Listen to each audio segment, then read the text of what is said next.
¿Qué tal, mis amados hermanos? Les saluda su hermano Octavio Arce. Yo soy parte de la primera iglesia bautista de la ciudad de Ducor, California.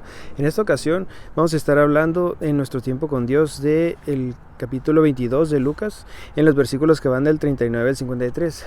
En esta ocasión he titulado nuestra meditación, la oración base de nuestra fe, porque habla de cómo aunque estaba a punto de ser entregado para ser crucificado, nuestro Señor Jesús tiene todavía el valor de seguir orando, de seguir pidiendo y de seguir perdonando, de no condenar a las personas que lo habían entregado. Entonces vemos cómo en el versículo 39 nos dice: salió y se fue como solía al monte de los olivos, y sus discípulos lo siguieron. Cuando llegó a aquel lugar les dijo: orad para que no entréis en tentación. Se apartó de ellos a distancia de como un tiro de piedra, y puesto de rodillas oró, diciendo: Padre, si quieres, pasa de mí esta copa, pero no se haga mi voluntad sino la tuya.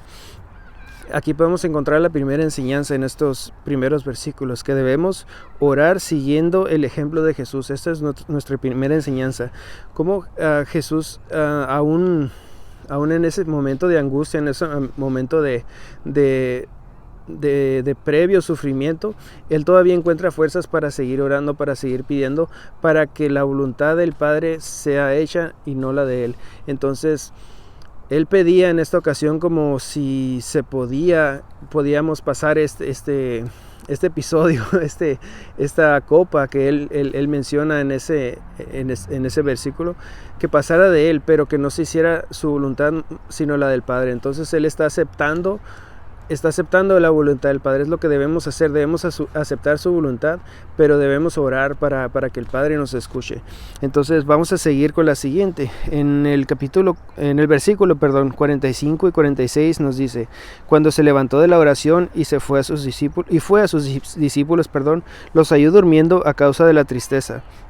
Y les dijo: ¿por qué dormís? Levantaos y orad para que no entréis en tentación. Entonces aquí extraemos nuestra siguiente enseñanza. Cuando estemos mal espiritualmente, regresemos al camino correcto. ¿Cuántas veces no se nos ha apagado ese fuego, ese fervor de seguir aprendiendo de la palabra de Dios? Debemos de reconocer que así como los discípulos, que eran las personas más cercanas que Jesús tenía, aún ellos cayeron en la tentación y fueron y se durmieron en la vigilia. Así nosotros también debemos de tener ese despertar, ese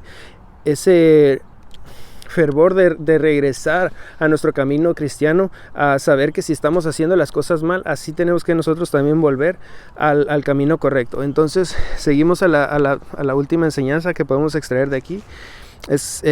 La podemos encontrar en el versículo número 48, que dice: entonces Jesús le dijo: Judas, ¿con un beso entregas al Hijo del Hombre? Cuando los que estaban cerca de él se dieron cuenta de lo que había de acontecer, se dijeron: Señor, ¿heriremos a espada? Y entonces uno de ellos hirió a un siervo del sumo sacerdote y le cortó la oreja derecha. Entonces, y respondiendo Jesús dijo: basta, ya dejad. Y tocando su oreja lo sanó. Entonces Jesús dijo a los principales sacerdotes y a los jefes de la guardia del templo y a los ancianos que habían venido contra él: ¿Cómo contra un ladrón habéis salido con espadas y palos? Habiendo estado con vosotros cada día en el templo, no extendisteis las manos contra mí, pero esta es vuestra hora y la potestad de las tinieblas. La enseñanza aquí es que no traicionemos a Jesús. Cuando nosotros lo negamos, cuando nosotros estamos tratando de buscar otra salida o buscar otro camino hacia el cielo que no es Jesús, estamos traicionando la confianza que Él ha puesto en nosotros. Estamos traicionando el alto precio que Él pagó por nosotros. Cuando nos encontremos en situaciones de que estemos alejados de Cristo, de que no estemos conforme a su palabra, que no estemos congregándonos, que estemos haciendo cosas mal, estemos en pecado, siempre recordemos que así como Jesús perdonó a los que lo habían entregado en este momento, no me refiero a que los perdonó, porque ellos van a tener su castigo, pero así como Él hizo a un lado en ese momento su propio juicio, su